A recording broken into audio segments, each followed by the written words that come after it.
Muchas gracias, señor presidente. Señorías, el Grupo Socialista ha presentado a estos proyectos de ley, en concreto al proyecto de modificación parcial de la Ley General Tributaria, un total de 16 enmiendas que dan una continuidad a la propuesta de veto que nuestro Grupo también ha presentado a este proyecto de ley y 4 enmiendas al proyecto de ley orgánica por la que se regula el acceso y publicidad de determinada información contenida en las sentencias dictadas en materia de fraude fiscal, sobre el cual también hemos presentado un veto. Para nuestro Grupo, el proyecto de Ley General Tributaria presentado por el Gobierno podía haber cumplido ampliamente la necesidad que demanda la sociedad y no solamente una parte muy pequeña, una modificación muy pequeña que para nosotros también supone un rechazo. Los socialistas nos oponemos frontalmente a la decisión adoptada por el Gobierno de no publicar la lista de los contribuyentes que se acogieron a la amnistía fiscal, hecho que para nosotros tiene una gran importancia, ya que oculta una información que todos los ciudadanos de este país deben conocer: el nombre de aquellos que han incumplido sus obligaciones tributarias o las obligaciones tributarias con su país y también, por ende, con sus ciudadanos. Pero los cambios legislativos que nuevamente el Gobierno del Partido Popular trae a esta Cámara siguen sorprendiéndonos. En este caso, en el sistema tributario español. Hemos escuchado al señor ministro de Hacienda en este mitin ya de campaña que nos ha ofrecido aquí esta mañana, del cual ha destinado prácticamente de la hora que ha empleado unos 15 minutos a hablar de estas leyes, diciéndonos lo bien que lo han hecho y también soltando perlas como es que estamos a la cabeza del mundo, sin especificarnos si se trata del primer o del segundo o del tercer mundo o de otro mundo diferente que muchas veces es del mundo del que parece hablar, que la economía va viento en popa y que el aumento de la inversión extranjera es indicativo de que las cosas van un poco mejor. La verdad es que en el mitin interno que nos ha ofrecido esta mañana aquí el ministro no ha mencionado datos relevantes de la realidad de este país, los cuales entiendo que ha omitido por su negatividad. En una cosa sí hemos coincidido, que sigue siendo prioritario la persecución de los defraudadores y la recuperación de los dineros defraudados para las arcas públicas, las de todos. Señorías del Partido Popular, estas modificaciones vienen a ser una continuidad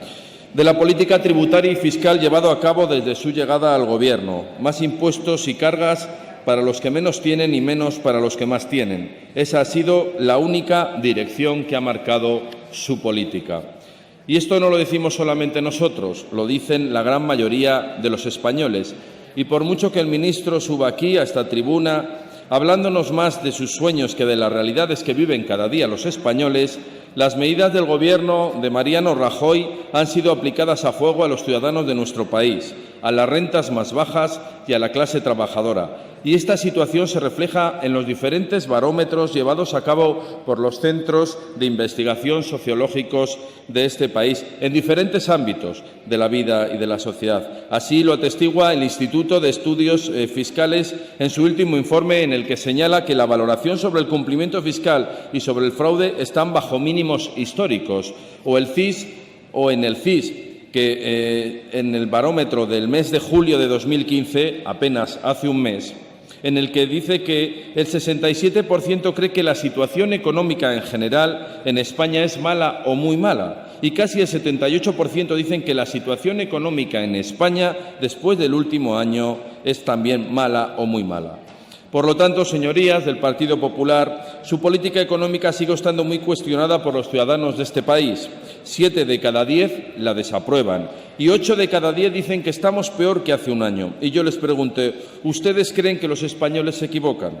Escuchando las declaraciones del ministro, imagino que consideran que los españoles se equivocan cuando les dan un negativo a su acción de gobierno. Y cuando les preguntamos a los ciudadanos por el fraude, lo ven como una causa de las más importantes, los cuales piensan que uno de los grandes problemas que tiene la hacienda pública española es la impunidad de los grandes defraudadores. Dígase mejor, los que defraudan al Estado evadiendo los impuestos correspondientes o, lo que es lo mismo, robando a los demás algo que es para beneficio común.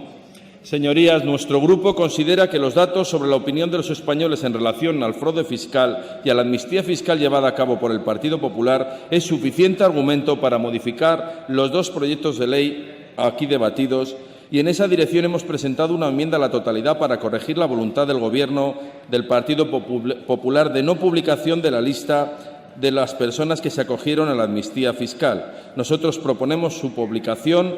en una de nuestras enmiendas. Tampoco se publica la lista de los defraudadores por delito fiscal que compren su indulto, y proponemos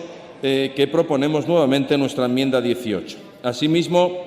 tampoco se publica la lista de los defraudadores por sanciones administrativas por debajo del 1.000.000 de euros, y nuestro Grupo propone que se publiquen todas las sanciones, lo que significa más transparencia y más conocimiento para todos los ciudadanos de estas vergonzosas prácticas. Al igual que también proponemos que se publiquen las deudas del fraude con la Seguridad Social. Entre los aspectos de la Ley de Fraude Fiscal es muy llamativo que la exposición de motivos es prácticamente 6 veces más grande que el propio articulado, recogiendo el texto como aspecto más importante añadir un nuevo artículo a la Ley Orgánica 6/1985 de 1 de julio del Poder Judicial, el 235 ter. Como continuación al detalle del texto, me gustaría que nos aclararan lo relativo a las publicaciones en el Boletín Oficial del Estado y la desindexación de los datos, aspecto que se contempla en el párrafo 15º de la exposición de motivos por cuando publicamos una información en el Boletín Oficial del Estado. Cualquier persona puede tratar esa información personal sin consentimiento del afectado, ya que los boletines oficiales en el artículo 3.j de la Ley Orgánica de Protección de Datos son considerados una fuente accesible al público en general. Miren, señorías, la amnistía fiscal es una deslegitimación del sistema fiscal, porque premia a los que defraudan y castiga a los que cumplen con sus obligaciones y atenta contra los principios de justicia y equidad. La amnistía fiscal, se mire como se mire, es una medida vergonzosa que no es digna de un país democrático como es el nuestro. Porque si estamos en un Estado de Derecho, esto demuestra que no todos tenemos los mismos derechos ni las mismas obligaciones. Y los ciudadanos, la inmensa mayoría de los ciudadanos de a pie, vemos, como siempre, es el dinero el que abre todas las puertas, entre las que están las del Gobierno y las de las leyes. Por eso nos hemos opuesto profundamente a esta amnistía fiscal, porque para que unos sinvergüenzas puedan blanquear el dinero defraudado, ricos, defraudadores e impunes, para eso los ciudadanos honrados de este país han tenido que ver cómo se ha subido el IVA del 18 al 21,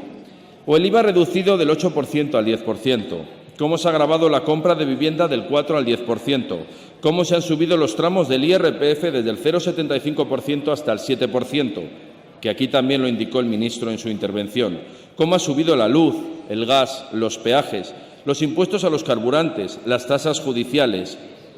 cómo han perdido las bonificaciones para la contratación a mayores de 45 y 59 años y las bonificaciones a mujeres que se reincorporan después de la maternidad, cómo se ha abaratado y legitimado el despido con una indemnización de 20 días por año trabajado, cómo se han reducido las prestaciones por desempleo, la ayuda a los jóvenes parados que viven con sus padres, cómo se ha dejado a cero la tasa de reposición en la mayoría de los puestos de los funcionarios públicos, la reducción en los programas de investigación y desarrollo en un 25% o la reducción en los presupuestos destinados a la sanidad pública en más de un 22%, donde no se cubre la falta de profesionales, de médicos o de profesionales de enfermería, tanto en el medio rural como en el medio urbano, y de eso los municipios rurales de Castilla y León podemos dar buena fe. Hemos visto cómo el Gobierno también ha sido cómplice del cierre de ambulatorios, de centros de salud, de servicios de urgencias, donde se han sumado 456 medicamentos retirados de la financiación pública, han suprimido el transporte sanitario gratuito a pacientes oncológicos, donde han reducido las ayudas a la dependencia, se han eliminado las ayudas a menores y personas con discapacidad, a mayores y personas con discapacidad, con recortes en los gastos educativos en más de un 31%, y las becas para los jóvenes que no pueden pagarse una carrera, la subida de las tasas universitarias, las becas de formación a docentes universitarios, el aumento del IVA del 4 al 21% en material escolar, recortes en las bibliotecas públicas, subida del impuesto de bienes inmuebles, recortes en las ayudas a las energías renovables y programas de medio ambiente, paralización de los proyectos generadores de empleo en las cuencas mineras. Hay casi 12 millones de personas en situación de riesgo y exclusión y 3 millones de niños bajo el umbral de la pobreza. Esto lo dice Cáritas. Han demolido muchos de los servicios públicos que prestábamos los ayuntamientos rurales, como han sido las escuelas de atención primaria, las cuales hemos tenido que cerrar por falta de cofinanciación. Ustedes han llevado a cabo la legislatura de la emigración, donde casi 400.000 personas en edad de trabajar, principalmente jóvenes de nuestro país, han tenido que emigrar y buscarse el pan en otros países y han dejado fuera de los controles sanitarios a casi 800.000 inmigrantes en situación irregular que conviven diariamente en nuestro país sin asistencia sanitaria, poniendo en riesgo la salud de estas personas y del resto de los ciudadanos. Su Gobierno durante estos 4 años solamente se ha dedicado a recortar en todos los ámbitos de la sociedad. Ha aumentado los impuestos de las clases medias y trabajadoras. A mentir, como les indicó nuestro secretario general federal el otro día en el Congreso de los Diputados, y a vender unos raquíticos logros que solamente se han conseguido a raíz de las acciones exteriores llevadas a cabo por las instituciones europeas y mundiales en el ámbito de la financiación de la deuda y los mercados bursátiles. Deuda que ustedes han elevado del 68% del Producto Interior Bruto, como aquí también se ha indicado por algún otro portavoz, a prácticamente un 100%, con un aumento que roza los 300.000 millones de euros y una reducción de casi un 50% en la caja de las pensiones y decenas de recortes que en este turno de tiempo no me da tiempo a enumerar. Señorías, su política fiscal y tributaria se ha basado en que paguen los que menos tienen porque somos más y no contamos con medios para defendernos y presionarles, como hacen las grandes corporaciones. Ustedes pasarán a la historia como el Gobierno de los cumplimientos electorales, los generadores de la deuda, el Gobierno de la emigración de nuestros jóvenes y de la exclusión social, el de la amnistía a los defraudadores y el Gobierno del partido de los escándalos por corrupción. Un buen currículum que puede ofrecer un Gobierno de mentirosos. Señor Angulo, le quiero decir a usted que el día de mañana, si alguno de los miembros del Gobierno puede salir fuera de nuestro país y decir, allí donde sea, en los foros en los que esté, le quiero decir que según la encuesta de condiciones del INE de vida, el aumento en el año 2014, en lo que se basa el umbral de la pobreza, ha pasado de un 20,4 a un 22. El 2014, el año inminentemente anterior a este. Si vemos los datos del indicador AROPE, también elaborado por el INE, la tasa sube al 29,2% el número de personas en situación en pobreza real. Fuerte incremento de la pobreza infantil, que sube a un 35,4%. 1 de cada 3 menores está por debajo de este ratio. En lo que se refiere al pago de facturas, porque usted cuando baja aquí entra en un estado de bucle y constantemente nos está repitiendo lo mismo que hace en la comisión. Es como otro mini-meeting que también nos ofrece cuando sube a la tribuna, como que se estuviera dirigiendo a unos ciudadanos para que voten en unas elecciones. La inmensa mayoría de las deudas de los ayuntamientos pertenecen a los gobiernos del Partido Popular. El patrimonio de la SICAP, que es otra noticia que sale hoy en prensa y a la cual algún portavoz de nuestro grupo también ya ha hecho referencia y de otros grupos, de los multimillonarios españoles ha crecido ajeno a la crisis y se dispara un 7,3%. Señorías del Partido Popular, muchas veces las mentiras, por mucho que se repitan, no dejan de ser mentiras. Muchas gracias.